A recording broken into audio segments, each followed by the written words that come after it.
Welcome to the Leadership Podcast series with your host, William Corless of Yellowwood, in association with Enterprise Ireland. This is a series of podcasts focusing on leadership development for business leaders who want to lead better and scale faster. Hear from subject matter experts and thought leaders offering different perspectives on strategy, leadership, culture, and new emerging business trends. Enterprise Ireland, in collaboration with Yellowwood, bringing best-in-class insights for you, your team and organisation. Keep tuned for monthly updates on www.enterprise-ireland.com. Welcome to the Workplace Podcast. Joining us today to talk about the AI savvy leader is David de Kramer.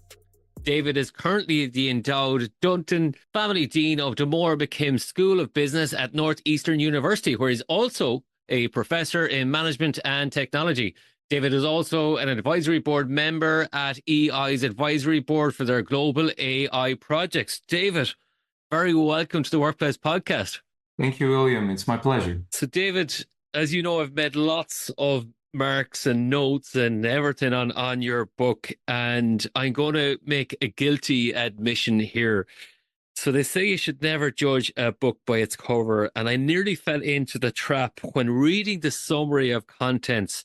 I had this dawning to say the chapter headings. I thought this might be light on AI, but boy, was my assumption very wrong. This book is laden with information to educate people on what AI is, what AI isn't. It's a playbook on how to adopt AI, with excellent examples how organizations executed AI adoption well, but most importantly, learning from others who implemented it poorly. And then on top of that, and this is where I made my assumption, it is layered with leadership and management best practice.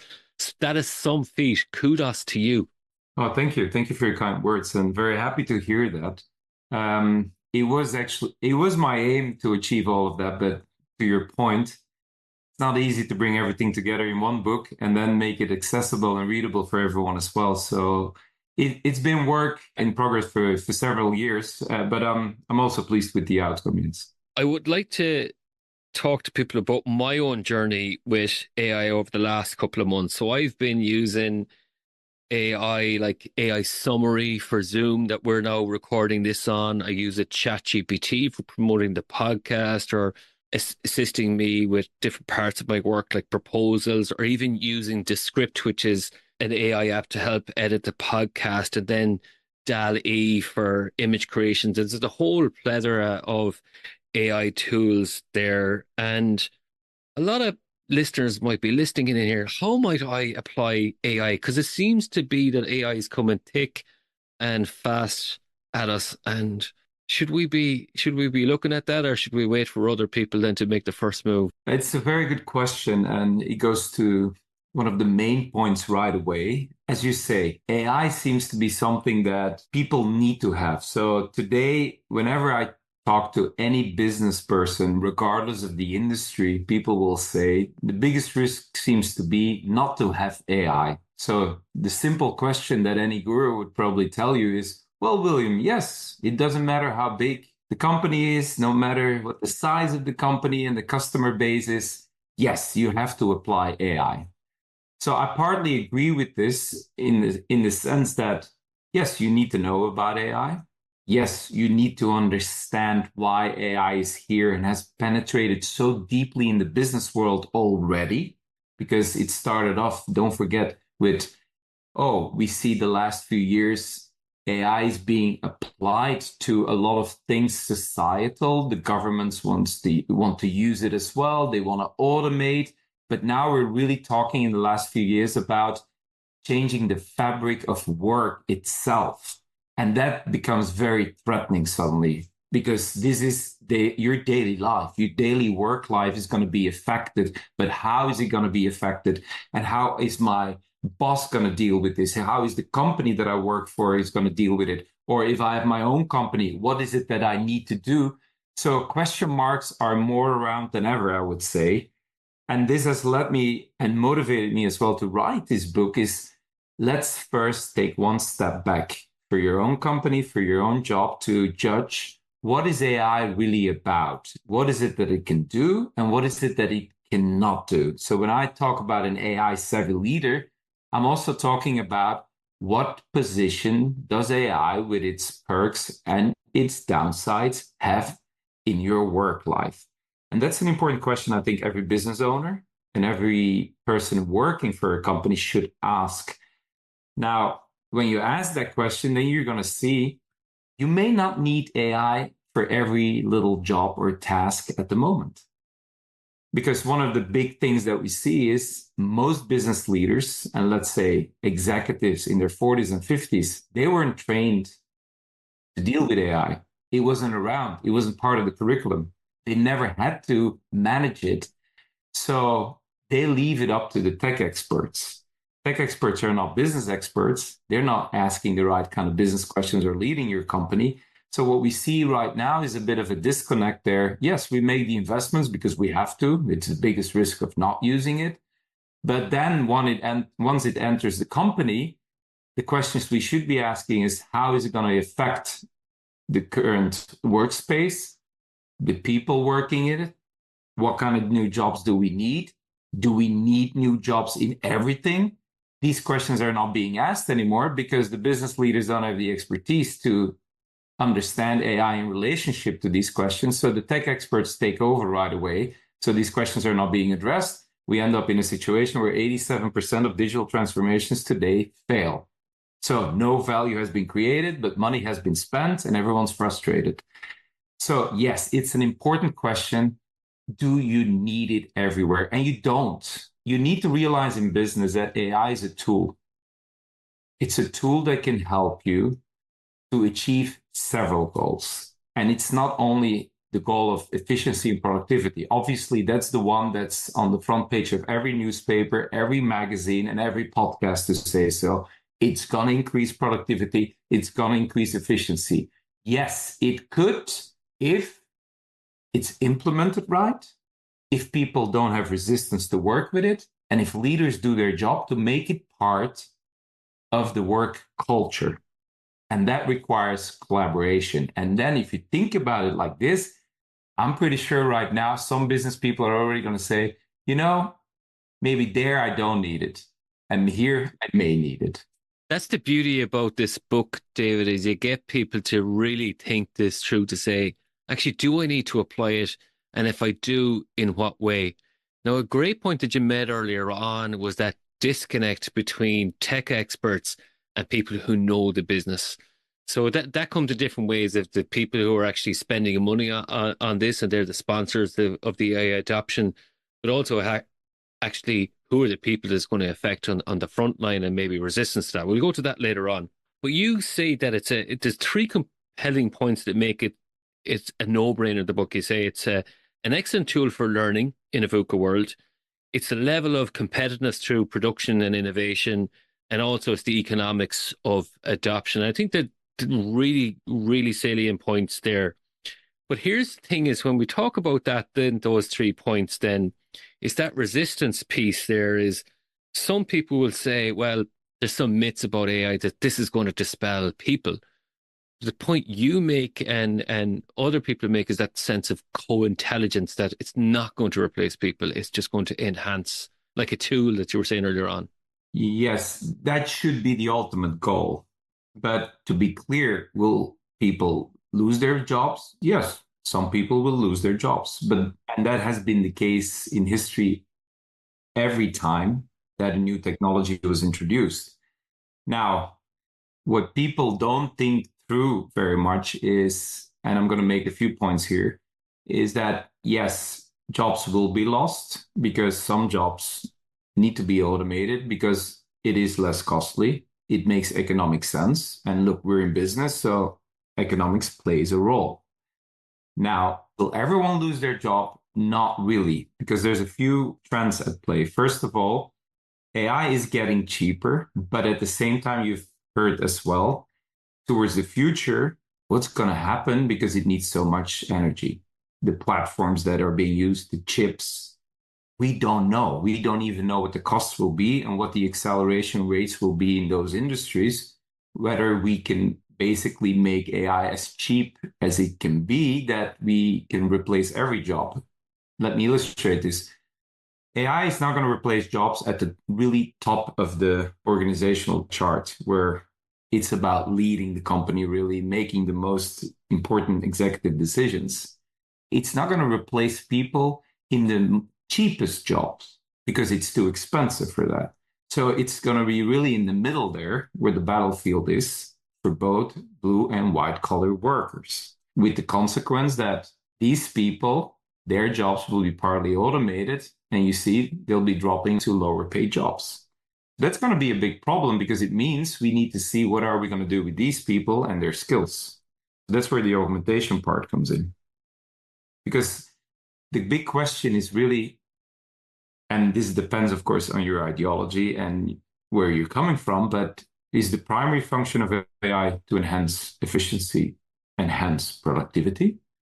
Or is the primary function of AI, as we've always defined it early on, to serve humanity, meaning we're enhancing your efficiency, but the bigger picture is we're actually enhancing human intelligence. So people can be better at being human, but in efficient ways, which is a much more holistic approach.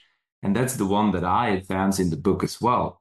Organizations can take that holistic approach, but that requires that leaders are much more involved by asking the right business questions in relationship to taking care of their workforce in terms of improving their skills, but not only in terms of productivity, but just let them grow in their careers. And at the same time, creating business value for all stakeholders. So that's a much more holistic approach that you need to take on the long term. And that is sometimes missing in the discussion right now. It's really like, okay, it's do or die. You lose your job or you don't. Another thing that I see, and this really depends on the culture, is companies quite often have a tendency to say, yes, of course, we're going to automate, and they have a very strong desire there because of cost effectiveness. But when you talk about the jobs of the future, people will all have their opinion. But if you really look at what is happening in reality, it's not as much. And the reason why I'm saying this is when I talk to companies, I do hear them saying, yes, David, we understand augmentation is also important. It's not simply automation, because if you only keep talking about automation, it's just replacing people. That's as simple as it is.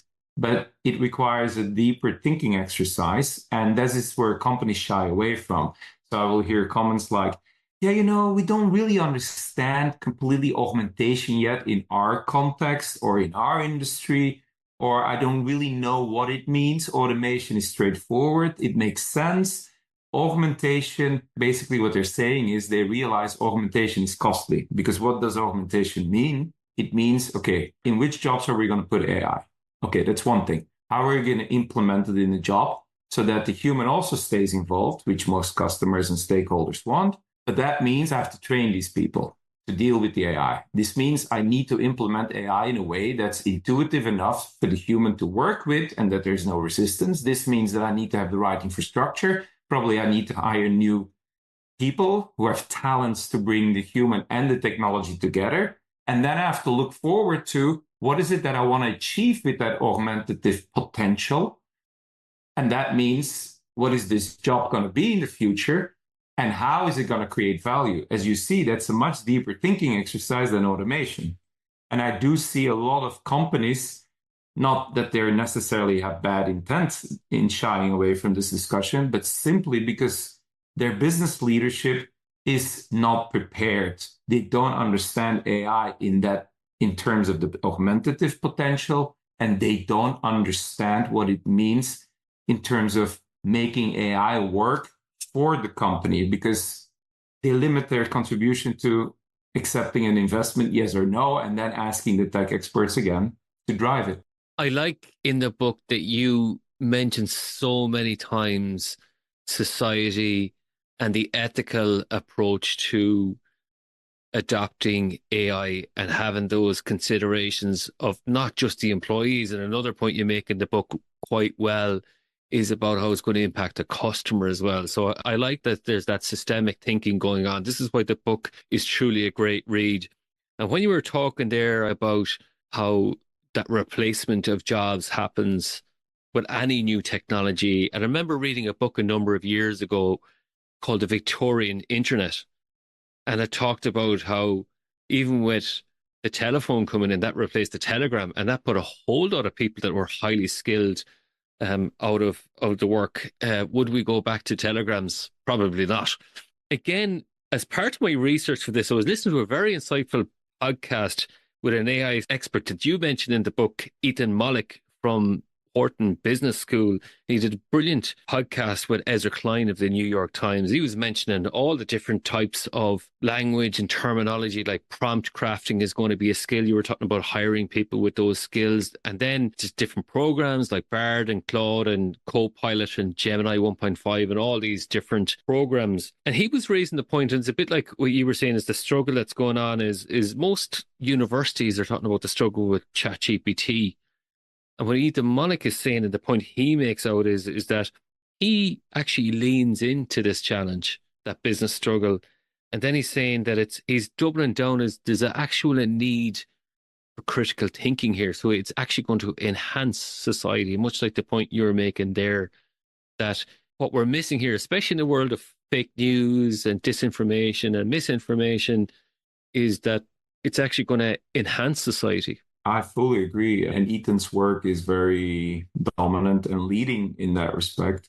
I think we all agree on this. The thing is how to make it work, of course. So as a business school dean, I've taken up the challenge there to put this in our curriculum, to make people AI savvy enough that they can be responsible business leaders who know how to use AI to create business value for all stakeholders. So that's becoming very central in what we want to do. And this relates to what you're saying here. Can you use AI and understand AI in a way you bring it in the game? Because yes, I want my students to use ChatGPT. I want everyone to use ChatGPT. But what I don't want is what many companies today will say, hey, use the AI. And what many governments will jump on is, oh, you need to do the digital upskilling. And they focus on that only, which actually means AI is going to be there. And I want you to start thinking like a computer so that you can work with it. And if you look at it from that point of view, then basically, yes, then it's technology first and human second, because we're bringing in AI because it's more effective, it's more rational, it's much more calculative. So it should be more reliable, which overall in certain tasks, it definitely is.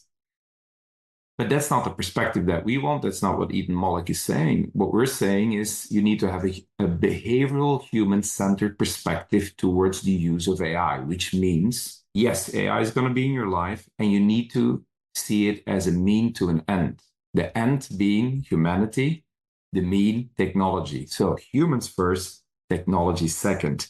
And that implies the priority should not be to say, you need to think completely like a computer, because then you can make AI work for you, because then the focus is only on efficiency, as I said earlier. The point is you need to understand AI and be able to use it as a tool to the questions and the goals that you have, you as a human being or you as an organization. And that requires obviously critical thinking. So just to put it in the context of education, for example, because you referred to it, will be I allow that students, yes, use ChatGPT. This requires, however, that professors, faculty have to do examination differently, do evaluations differently, rather than just asking, write an essay paper when Elon Musk, almost 2 years ago, this is the end of homework. Yes, if you stick to the old system and say, like, I want you to reproduce and write an essay. We're not going to do that at the university anymore. We're going to say, yeah, you can write the essay, but that's the input. Now I want you to personalize it and say, what are your goals, your career ambitions? So what ChatGPT may have generated, how are you going to apply that? Because ChatGPT, look, AI cannot anticipate because AI is not an active participant in our society. And I can give you many more examples of that later, which means it has no understanding of what certain decisions may reveal in terms of consequences to yourself? And it's that kind of thinking that we need to examine in universities, which is called critical thinking, because you understand what you want to see answered, you understand the goals and why you're pursuing these goals. And AI is going to help you to generate ideas about that. You're going to think about it and you're going to apply it. But that's your job. So we're not outsourcing cognition entirely to AI. We're outsourcing cognition to AI when it comes down to repetitive tasks, which are in closed systems, meaning closed systems is where there's no real deviation, where there's no volatility, because everything's stable. AI is perfect. So that's why I always say management by algorithm. You can manage in a very stable environment because everything is metrics today. When it comes down to volatility, and leaders have to deal with dynamics, with volatility, but people in their lives as well. Life is unpredictable, we always say. Then that's your decision. And AI can help with that.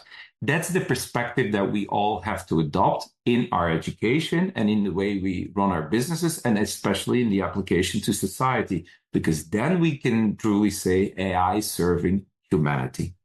So you mentioned earlier on then the disconnect between technology people and business leaders. So if I'm someone trying to implement AI or learn more to say, does this apply to me? What advice would you give to people to get used to AI and its functionality and how it might apply to their business? How might they experiment or find out more about AI? I love the fact that you're referring to experiment, because that's one thing that a lot of people seem to be forgetting as well. And partly it's because of lack of understanding, and the other part is because of the massive presence of gurus yelling everything's going to change, and there's no time to waste. There's such a sense of urgency, a fear of missing out, that business leaders don't think anymore, to say so. Experimenting is the crucial aspect of all of this. It's not going to happen right away. Oh, AI is here and now it's going to help me and augment me. No. As we know, AI, even if you have the same prompt, sometimes it may generate different outcomes. So we don't necessarily understand completely the model in itself, and that's just becoming more and more complex. So what it means is, yes, experiment in order to get used to it. So this is how I see the business education in our business school as well, for example. Get used to having AI around when you have questions. Ask ChatGPT a question and see what it generates. Learn to give better prompts. But prompt engineering, by the way, is not going to be the job of the future, because like I just mentioned, sometimes the same prompt provides a different outcome. So that cannot be a job that's unstable.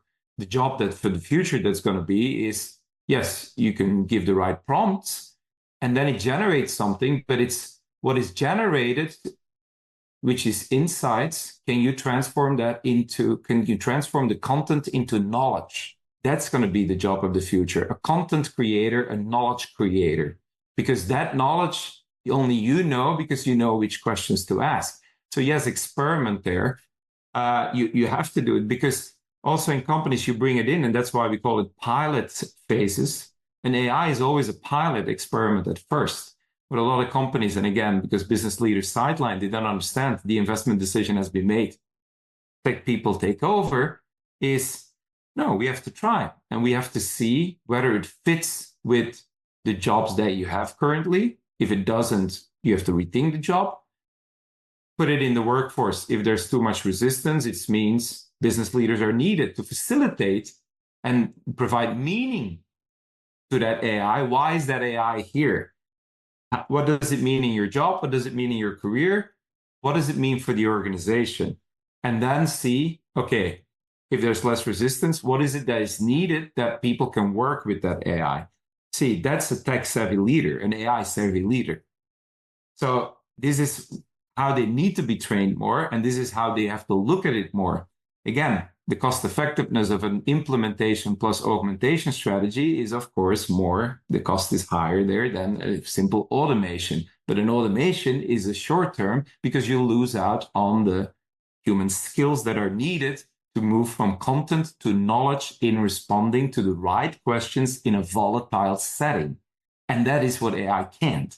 I think what you're raising is some very important points, and you're talking about automation versus augmentation, and then it's getting to know the language of AI and what it is and what it isn't. So you're talking us through that, and you're introducing the words like prompt engineering and prompt craft. And then there's some people here and they don't know the difference between, let's say, large language models and then supervised machine learning. There's all these terms. Can you guide us through those so people have a better understanding?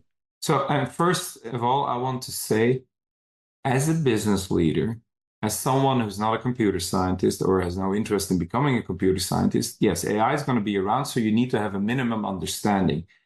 Again, this is why I'm saying AI is a tool. That this does not mean that if you understand ChatGPT, that you also need to know in 5 years' time which large language model will be used then. This is what I need in my education. That's a wrong kind of thinking. First of all, we don't know today which large language model will be dominant in 5 years. No one knows. Second of all, it's about getting the skill to be able to use AI as a tool to help yourself. What you do in 5 years is, because you have a minimum understanding of AI, we train you in the skill of agility. So then when there's a new large language model, you have the ability, the human ability for lifelong learning and adaptation. See, that is what we're trying to do in terms of our education. This is how employees should be trained as well.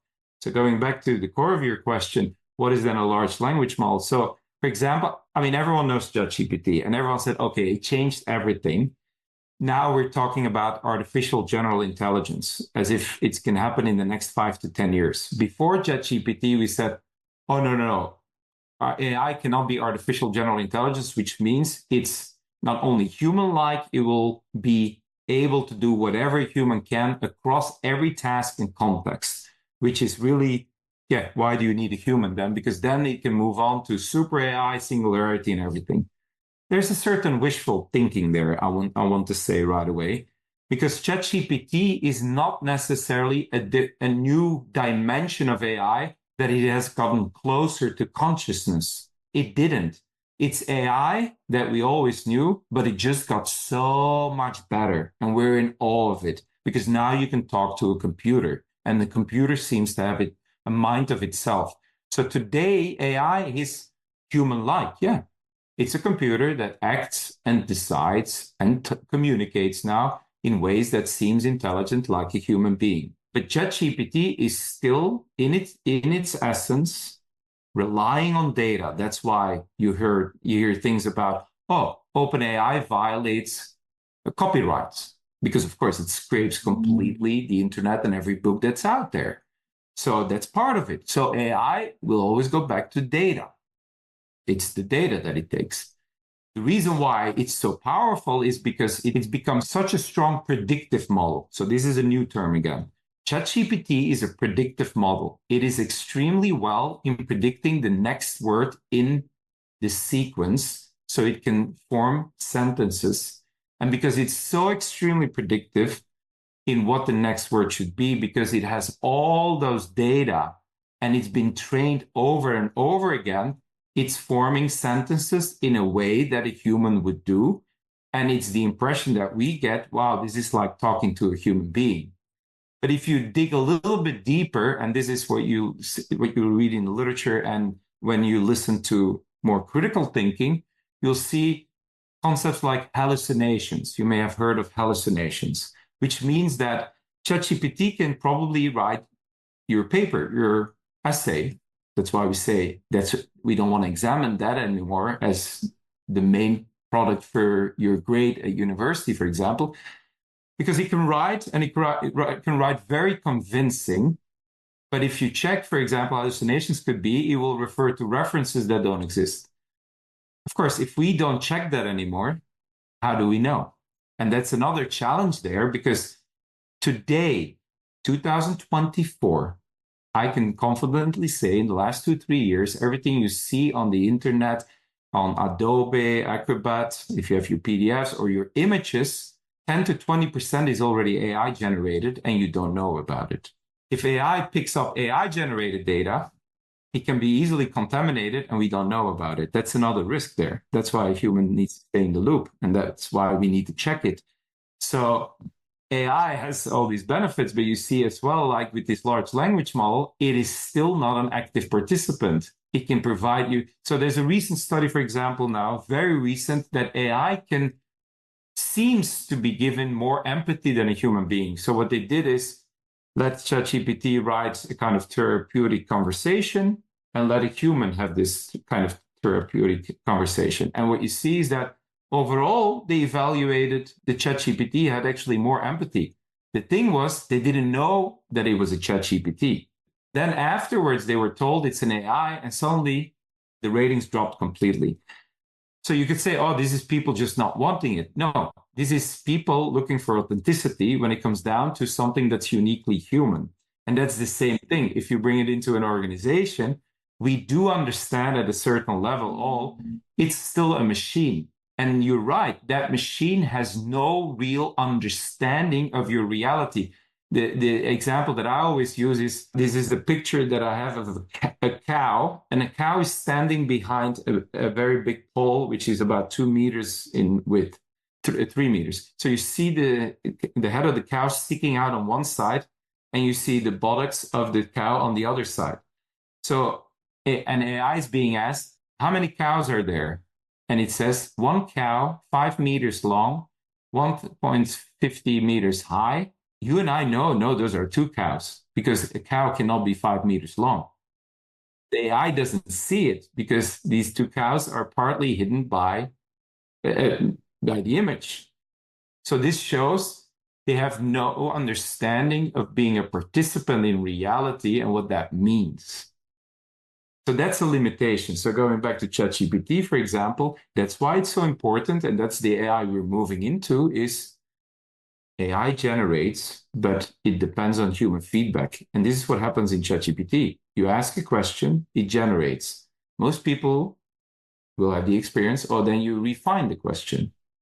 You provide human feedback, and they will become more and more specific in what you're looking for.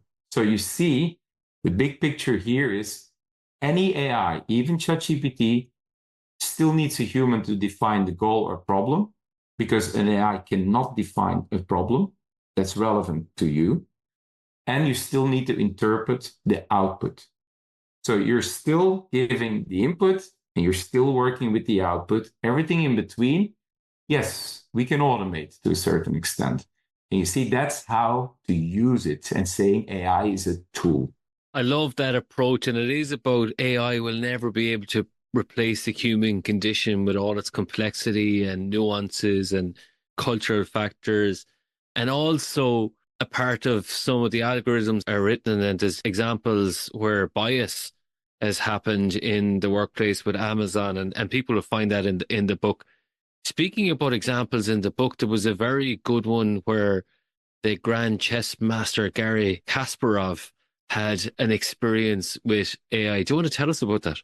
So Gary and I, we wrote a number of papers together on AI based on, of course, his experience of losing to IBM computer in 1997, although he always will say, I only lost one game. The previous game I won. He considers himself to be the first human to have lost his job to a computer. So he's pro AI, just to make sure.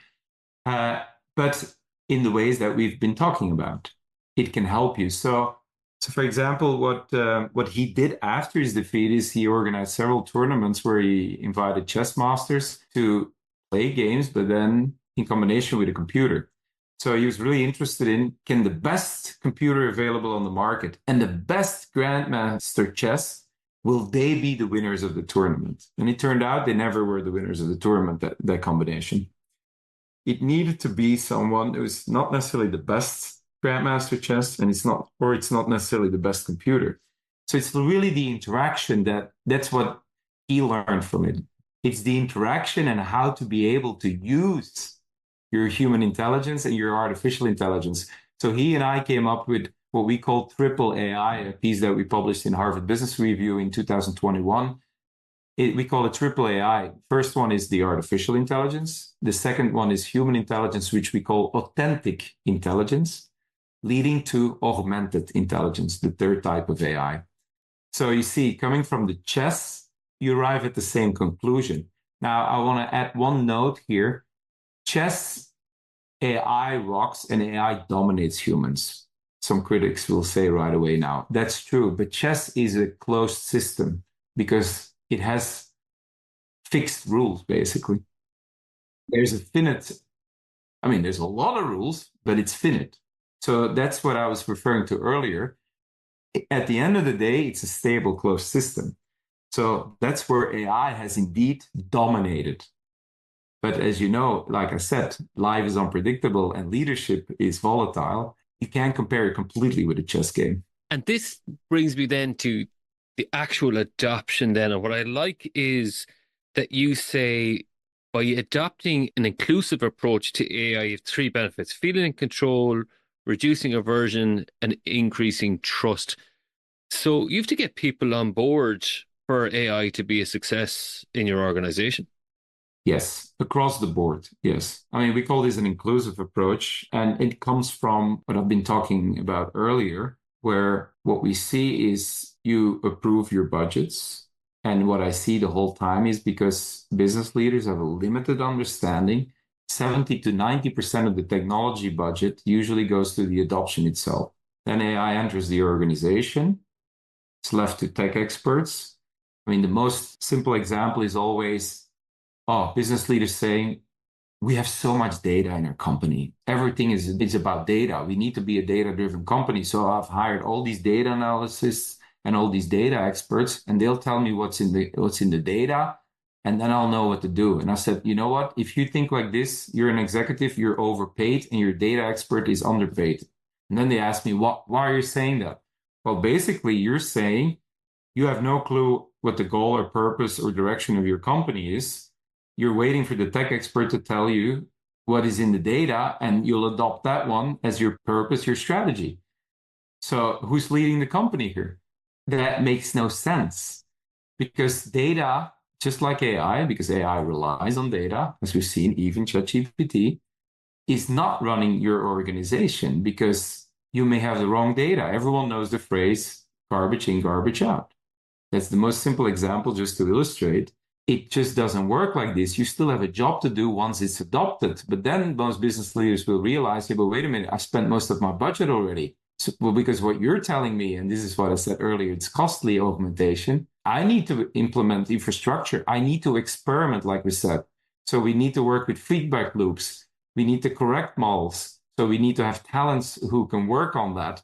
We need to prepare our people. So we don't only make them AI savvy, we also need to have feedback and think about what is it that they can do with the AI in their job to create additional value and to grow in their job. And we want to make sure that people don't sabotage or undermine it because they just completely resist it. I don't have the budget for that anymore. No, indeed, you don't, because you didn't think about those questions. So here's the thing that some people will maybe be disappointed by, David, is it is no quick implementation of AI without a very much a well thought out approach, really understanding your businesses and business processes, understanding your strategy, understanding what are the outcomes that you're looking for, and then it's knowing where the information flows within the organization. Am I right in those assumptions? Yes, I agree. And this comes from my experience as teaching executives at business schools in consultancy. I literally have, over the years, have met so many people who said, well, I mean, why are we still learning about interpersonal skills for myself or for my teams? It's all about AI. I need to learn how to code. I need to understand this completely. How is it that they can think like this? Because their wealth of experience, leadership experience, their wealth of knowledge about how to run an organization, they're just willing to abandon that right away. And they're so scared, apparently, that they just don't even see relevance of that anymore. I mean, we can't lose all that knowledge and experience. that needs to be put to use. It's a little bit late to become a coder and compete with all the youngsters who are perfect computer science experts. So that makes no sense. But you see, the fear is there, the fear of missing out, the sense of urgency. Everything's going so fast. So again, and that's the input of my book is, yeah, business leaders sideline as soon as AI enters. I mean, they've done their job and they basically are afraid. They're not part of the transformation process. So I call it becomes technology driving tech transformation. So of course, so AI is leading your company, data are leading your company, and tech experts are we're not trained as business experts. So that requires, again, that you think very carefully about the question that we started this conversation with, which is AI needed in everything? And if it's needed, how are you going to use it? Why do you want to use it? And can you make it meaningful to people? So that means, and this is the good news about the book, it's really if you're an experienced, seasoned leader, you know how to motivate people. The good news is if you become AI savvy in understanding what is AI about and what is really the function of AI, so the basic principles of how it works, you will see where you can use it. But because you're good at empowering people, you can make it meaningful to them. That's your job. Of course, you still need tech experts, but you need to be clear about the direction, goals, purpose, and empowering your workforce so that they want to use it. The rest, that's what tech experts do. And that's the last chapter in the book, or one of the last chapters is about emotional intelligence.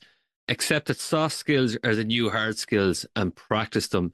And this is why for years, I think soft skills were kind of seen as the weaker part, where soft skills are the way forward now. Well, yeah, but you can think about it very logically. If we say AI intrinsically doesn't have these authentic human abilities, because research shows that not only people perceive AI as inauthentic, that it doesn't have authenticity, it's also the case because, like I said, it's not an active participant. He doesn't understand cultural sensitivities. He will not understand implicit messages or reading in between the lines. It just acts on what it sees, knows. It's purely rational. So that authenticity is extremely important. We only lose out if we say we make everything rational, which increases efficiency, productivity. Okay, but it's not holistic. Again, going back to one of the earlier terms that I used, we lose out on what defines us as being human. And this has been recognized more and more, not only in the academic literature, but you also see it now with governance, with policy making, because we're entering a stage where we will see a feeling economy, that the largest part actually of your salary will be determined by how good you are in dealing with people, your interpersonal skills. And this makes a lot of sense because this is not what we're going to use AI for. So you need to be authentic. You need to be able to do critical thinking. You need to have that emotional intelligence. And you see how quickly business jumps on it. Today with banks, for example, if you look at wealth management, look, banks started so many years ago building on relationships. People gave money to the bank in the simplest form. You got some interest rates on it and they used your money. They gave it a loan to someone else. But it was about relationships because they wanted to have people invest and bring money to the bank in its simplest form when banks started. Today, you have to pay a premium to have a human talking to you. So basically, human treatment has become extremely expensive. But that's also the skill that we need more. This is a very ironical example, of course, and I don't like that way it's going, but it shows what machine can provide and where we put our money. Same thing with, for example, today we live in a creator economy. So ChatGPT actually can make a creator out of everyone, we can say. So everyone can become creative. So what are the business perspectives? Does that mean that if everyone actually becomes a creator, everyone becomes an artist, everyone can do whatever, that means that you're not going to be paid that much more if you are very creative as a human being. That's one scenario. But if that's the case, then you can also imagine we're not going to pay anything anymore almost for art or anything because it becomes so available, so cheap, it becomes just default. Is that going to happen? No. What's going to happen is initially everyone's going to throw this on the market, but then we're going to start asking questions about quality. Hopefully, we will keep asking these questions. And what you're going to see is the premiums are going to be paid for what is truly authentic. And that's the bias that people have.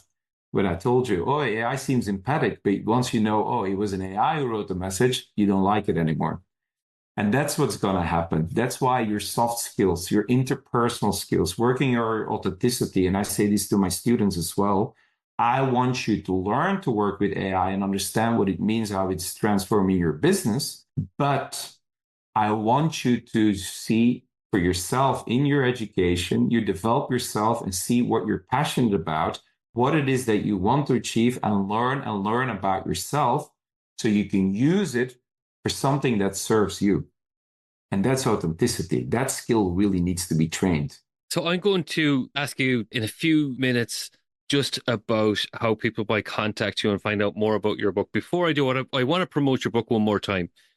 So you talk about here in the book getting employees buy-in, and it's about, I suppose, demonstrating that the AI adoption project is driven by concerns that align with human rights standards, fair and respectful treatment, explain the risks and the benefits that AI adoption brings for them, provides examples and scenarios that are relevant to their jobs, listen to the employees' questions and suggestions, and regularly update employees of how AI adoption is progressing and ask for feedback. Now, Dave, we're coming to the end of our podcast. I could talk to you for 2 hours on this more. This has been fascinating here, and so many people will have been appreciated that I have to thoroughly recommend this book for anybody that's curious about AI. So, David, if people are to find out more about you, your book, your website, how might they do so? The easiest way is if you Google David de Kramer and AI, you'll find many interviews with me about this topic. I have a website as well, www.daviddekramer.com. So you can find everything about my career there. Also, Stern Strategy Speakers. You will see my website there because I'm a global keynote speaker. It literally has everything in terms of media appearances, what I provide in terms of workshops. So, for example, just promoting very quickly, I have a 2-hour workshop where first hour I try to make you AI savvy, so you understand some of the principles that I was just explaining. The second hour, we talk about basically how do you govern, how do you regulate from a more authority position so that basically it becomes meaningful for your teams, for your organizations, why AI is used. It's used as an incentive. So you can go to these websites, Stern Strategy as a speaker, www.daviddekramer.com, or just type in my name in AI and you'll find whatever you need. David, thank you so much for joining the Workplace Podcast. Thank you so much, William, for having me. Thank you for listening to the podcast with your host, William Corless, in association with Enterprise Ireland. Our special thanks to the episode's guests for sharing their expertise with us. For our upcoming podcast, please follow our website, www.enterprise-ireland.com. Enterprise Ireland, helping Irish business go global.